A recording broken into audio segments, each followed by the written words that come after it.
एक बार फिर से स्वागत है। आज मैं आपको प्रकृति के ऊपर एक बहुत प्यारी कविता सुनाने जा रही हूँ। कट रहे हैं जंगल सारे, उजड़ रहा चिड़ियों का बसेरा, पर्वतों को तोड़ते बुलडोजर, सिकुड़ रहा नदियों का उद्गम।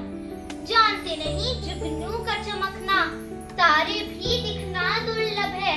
हवा प्रदूषित हो रही हमारी, पिघल रहे बर्फीले ग्लेशियर। नहीं दिखते बाग बगीचे, बेरंग हो गई रंगीन तितलियां। डामर की काली सड़कों ने छीना मिट्टी की सौंधी खुशबू। सूख रहे हैं ताल तलैया, मर रही बेमौत मछलियां। गायब हो गई नन्ही कोरैया, कोयल भी कूकना भूल गई। कभी पूछते थे प्रकृति को, अब उससे ही दुश्मनी